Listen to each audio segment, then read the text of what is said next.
awaits a verdict, life or death.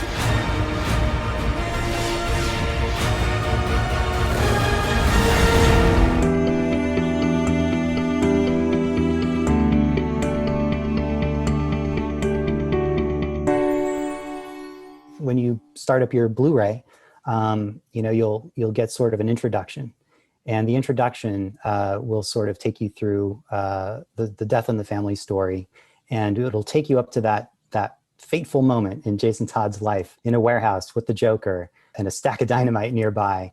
And this is the exact same point that the comics took fans to back in, I believe it was '88. And infamously, DC Comics put into the hands of the audience, into the hands of the fans, the fate of Jason Todd. And in those days, they put a page in the comic book that had 2 1-900 numbers in it. And you could place a phone call to, one 1-900 number would lead you to the yes vote, he should live, or the no vote, he should die. And famously, people chose for Jason Todd to die. I wanted, like, modern fans that didn't get to experience it back then to kind of have that same sensibility. So we looked at the very design of that page with the 1-900 numbers, and we crafted a sort of interactive menu page that you'll come to that pops up as soon as you get to that fateful moment when Jason's about to die, and you get to choose whether he lives or dies. And so the screen pops up, and you get to use your remote control on your Blu-ray player remote control. And you get to toggle back and forth between not 1, not 2, but 3 different choices at that point that will lead you to different paths. And then as the story progresses, of course, you'll come to another crossroads, and you'll have to make a hard decision. And you'll have to be careful, because you just don't know what the outcome will be from some of the choices that you make.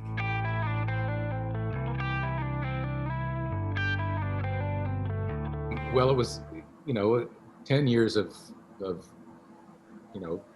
talking more than I should has lowered my voice already. So it was just trying to find that timbre, I guess. But having said that, it was 10 years later, and then, your body changes, and, we sort of just rolled with those changes. But I also want to say something about the opportunities that Brandon couldn't take advantage of in writing, admittedly, however many endings and alleyways there are. When you're writing, you're imagining dozens and dozens of things. So the opportunity for future iterations of this kind of interaction is so huge, because all the things you throw away that you wish you could have put in, just because there isn't the space for them, if this format delivers the way we think it will, it opens a universe that's exponentially bigger. Yeah, I obviously agree with what Bruce said, and two, just when we did Under the Red Hood, as Brandon was saying earlier, luckily fans really, really enjoyed that story and really enjoyed that experience. And I know I enjoyed the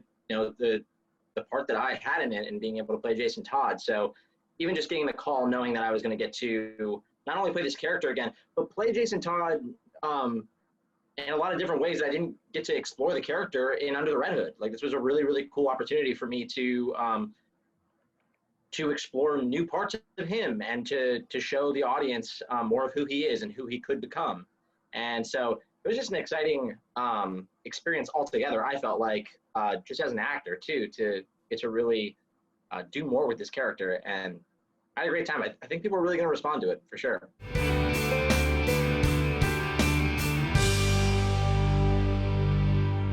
I think it's pretty rare that you get them all wrapped in one like this. So that was interesting just to get to play all those sides.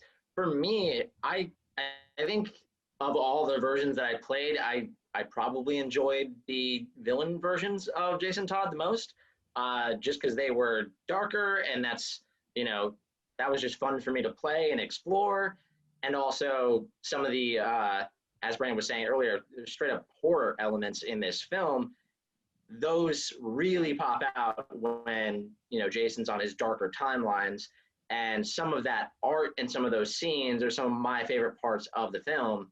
So I think for me personally, it was probably, the darker performances, but that was, definitely interesting for me, because I remember working with Brandon and really trying to, at points, get him darker. And it's like, no, like, let's really explore how, how incredibly traumatized he is right now, and let's get darker with it. And, you know, what this specific, you know, honestly crime that he's committing now, what that means to him, let's go further with it. And it was definitely a process, but it was really cool getting to play Jason Todd in some of his darker timelines, especially when I got to do stuff with Red Hood, which I think everyone already knows that. So, it's not a spoiler for anybody here, but that was really cool to finally get to play a version of Red Hood. That was a really, really cool moment for me.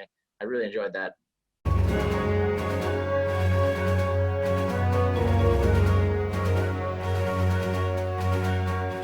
Wow, that's kind of a spoilerific question, isn't it? I would say Talia is a cool customer and she is always in control. I will say that in one set of circumstances, she's a bit more in control than she is in the other. And so finding that, how is a character who's always in control, what does it mean when that control starts to waver? So that to me was the little nuance of difference in kind of two of the sides I get to play of her.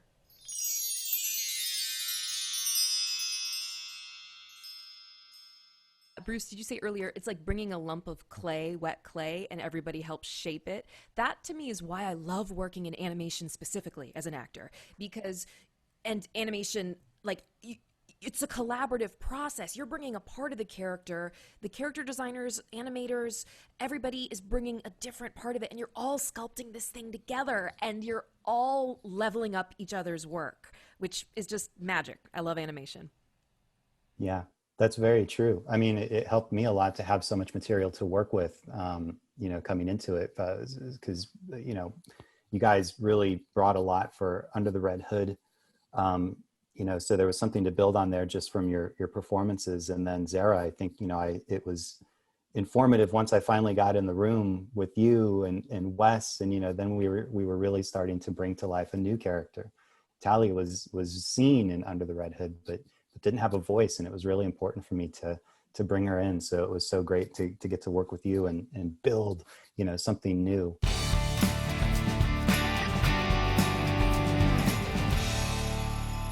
It was so exciting, like I said, and I think Talia has always fascinated me because I really think she and Bruce Wayne are very similar people. They want similar things. The way they go about getting it is diametrically opposed at times, but I think that's what makes her so interesting. They're both interested in this idea of a legacy and family.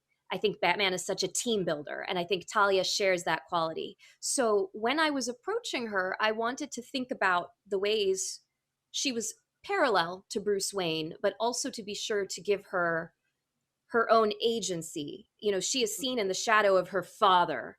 And so what does it mean for her to come out of that shadow? And I really think she knows best. She thinks she knows best.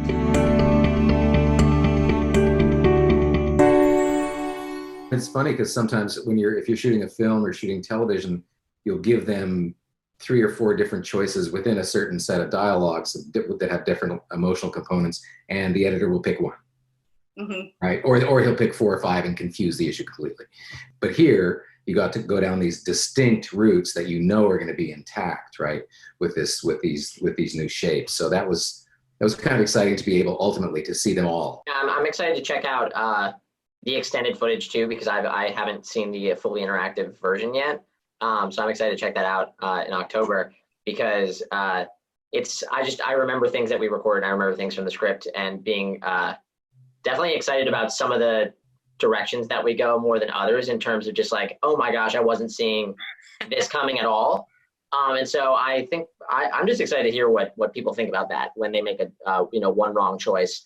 And something that, not just something bad happens, but something completely out of the blue and bad will happen because of these choices that you made. So they're going to have a knot in their stomach, hopefully, as they contemplate making the choice, then make the choice and watch where it takes them, and know that, well, I could have made other choices, but the first choice I made says something about me.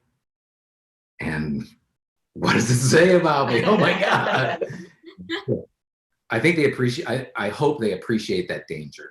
I think the road to hell, right? Sometimes you think you're making the optimal choice and you have the best of intentions, but life doesn't always operate that way, does it?